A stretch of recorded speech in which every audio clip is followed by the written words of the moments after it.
Hi friends, எல்லாருக்கும் வணக்கம். தமிழின் சுற்றுலாவுக்காக நான் சரவணன். இன்றைக்கி நாம் எங்கே இருக்கோன்னு பார்த்தீங்கன்னா, திருவள்ளூர் மாவட்டத்தில் திருவள்ளூர்லேருந்து ஊத்துக்கோட்டை போகிற சாலையில் 12 கிலோமீட்டர் தொலைவில் அமைஞ்சிருக்கிற பூண்டின்ற ஒரு அழகான ஊரில் தாங்க இருக்கோம். தேவார பாடல் பெற்ற ஸ்தலத்தில் இந்த கோயிலும் ஒன்று. கோயிலோட பேர் என்னன்னு பார்த்தீங்கன்னா, ஸ்ரீ மின்னொளி அம்பாள் சமேத ஊன்றுகோலீஸ்வரர் ஆலயம். இப்போ நாம் பார்த்துட்டு இருக்க இந்த கோயில் கட்டி 80 வருஷம் தாங்க ஆகுது. ஆனால் தேவார பாடல் பெற்ற ஸ்தலம், சுந்தர் பெருமானால் பாடல் பெற்ற ஸ்தலம் அப்படின்ட்டு எப்படி சொல்கிறாங்கன்னா, இதற்கு முன்னாடி இருந்த கோயில் திருவிளம்பதூர் அப்படின்ற திருவெண்பாக்கம் என்ற இடத்துல தான் இதனுடைய பழமையான கோயில் இருந்ததுங்க.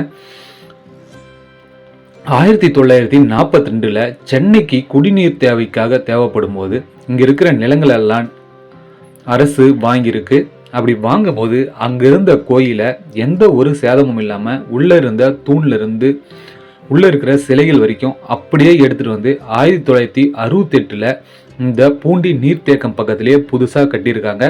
1968 கும்பாபிஷேகமும் நடந்திருக்கு.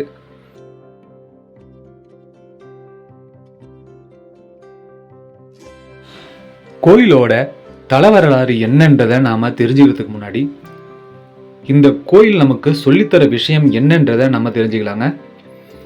பெற்றோர்கள் என்பவங்க தன்னுடைய பிள்ளைகள் கிட்ட எப்படி நடந்துக்கணும். அப்பான்றவர் கண்டிப்போடு தான் இருப்பார் எப்போவுமே. அவரை பார்க்கும் போதே நமக்கு எப்போவுமே ஒரு விதமான பயங்கள் இருக்க தான் செய்யும். ஆனால் அம்மான்றவங்க எப்போவுமே கனிவாகவும் நம்ம மேலே ரொம்ப பாசமாகவும் இருப்பாங்க. ஆனால் அம்மாவை விடவும் அப்பாவுக்கு நம்ம மேலே 1000 மடங்கு பாசம் அதிகமாக இருக்கும். அதை நமக்கு சொல்லித்தர விஷயமாக தான் இந்த கோயிலோட திருவிளையாடலே அமைஞ்சிருக்குங்க. அது என்னன்றதை நாம் முழுசாக பார்க்கலாம். தேவார பாடல்கள் பாடிய நால்வருள் ஒருவரான சுந்தரர் தன்னுடைய மனைவியை கைவிட்டுட்டு திருவெற்றியூர்ல இருந்து திருவாரூருக்கு பாத யாத்திரையா புறப்பட்டு போறாரு. அப்படி போற வழியில இங்க இருக்கிற கோயிலுக்கு அவர் வந்து சேர்றாருங்க. அப்ப கோயிலுக்குள்ள போறதுக்கு முன்னாடியே பாத்தீங்கன்னா, இறைவன் அவருடைய மனைவிக்கு கொடுத்த வாக்க மீறி வந்ததால அவருடைய கண் பார்வையை இழக்க செய்கிறாரு. இதனால கண் பார்வை இல்லாத சுந்தரர் கோயிலுக்குள்ள நுழையும் போதே நீ உள்ளதா இருக்கியா அப்படின்னு கோபத்தோட கேட்டுட்டே உள்ள போறாரு. அப்போ இறைவன் எதுவும் பதில் பேசாம இருக்கிறாரு. அதனால கோபப்படுற சுந்தரர், எனக்கு நீ கண் பார்வையை கொடு அப்படின்னு சொல்லிட்டு கேட்கிறாருங்க. அப்போ இறைவன் அவருக்கு கண் பார்வை கொடுக்கறதுக்கு பதிலா ஒரு ஊன்றுகோல் ஒன்று கொடுக்குறாரு. அந்த ஊன்றுகோலை வாங்கின சுந்தரருக்கு கோபம் வந்துடுது. நாம கேட்டதை கொடுக்காம நீ என்னன்னா ஊன்றுகோல் கொடுக்குறியே அப்படின்ற கோபத்தில் என்ன பண்றாருன்னா, அந்த கைத்தடியை தூக்கி விசிறி சிவபெருமன் மேலே விசுறாருங்க. அது அங்கே இருக்கிற நந்தி மேலே பட்டு நந்தியோட கொம்பு ஒன்று உடஞ்சி விழுந்துடுது. இன்னமும் இந்த கோயிலில் பார்த்தீங்கன்னா, சிவபெருமனுக்கு முன்னாடி இருக்கிற நந்திக்கு ஒரு கொம்போட தான் நமக்கு காட்சி கொடுக்குது. பக்கத்திலேயே சுந்தரரும் இருக்காரு. பக்தனுக்காக ஊன்றுகோல் கொடுத்ததால அவர் ஊன்றுகோலீஸ்வரர் அப்படின்ற பெயர் கொண்டு அழைக்கிறோம்.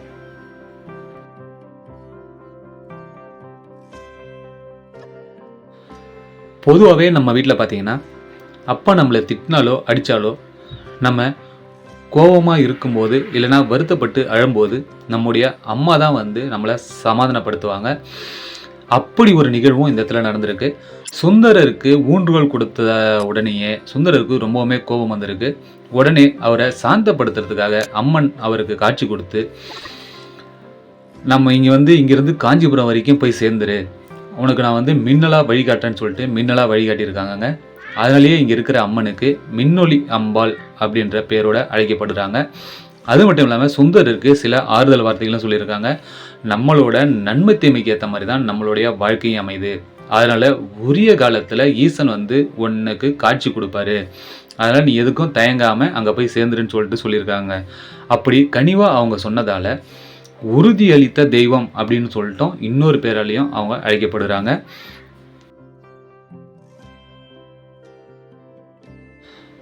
பூண்டி டேம்ல இருந்து நாம உள்ள பார்த்தோம்னா, தண்ணி வற்றி போகிற காலத்துல பழைய கோயில் இருந்ததற்கான அந்த கோபுரமும் கோயிலோட சுற்றுச்சுவரும் நம்ம கண்களுக்கு காட்சி அளிக்குங்க.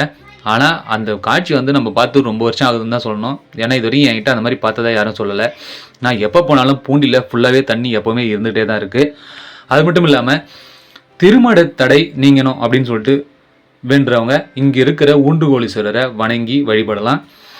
கண் பார்வை நமக்கு சரியாகணும் அப்படின்னா இங்கே இருக்கிற மின்னொளி அம்பால நாம் வணங்கலாங்க. இந்த கோயிலோட டைமிங் பார்த்தீங்கன்னா காலையில் 6 மணிலேருந்து 11 மணி வரைக்கும், சாயந்தரம் 4 மணிலேருந்து 8 மணி வரைக்கும் திறந்திருக்கும். ஓகே ஃப்ரெண்ட்ஸ், சென்னைக்கு பக்கத்துலேயே, அதுவும் சென்னையிலேருந்து 1 மணி நேரத்தில் நம்ம ட்ராவல் பண்ணி வர மாதிரி இருக்கிற இந்த கோயிலுக்கு நீங்களும் வாங்க. உங்களோட ஃப்ரெண்ட்ஸோடவோ இல்லை ஃபேமிலியோடவோ வந்து இந்த கோயிலை ஒரு முறை தரிசனம் பண்ணுங்கள். உங்கள் எல்லாருக்கும் இந்த வீடியோ பிடிச்சிருக்குன்னு நினைக்கிறேன். பிடிச்சிருந்தா லைக் பண்ணுங்கள், சப்ஸ்கிரைப் பண்ணுங்கள், ஷேர் பண்ணுங்கள். ஏதாவது குறைகள் இருந்தால் அதை கமெண்டில் சொல்லுங்கள். மீண்டும் உங்களை அடுத்த வீடியோவில் சந்திக்கிறேன். நன்றி, வணக்கம்.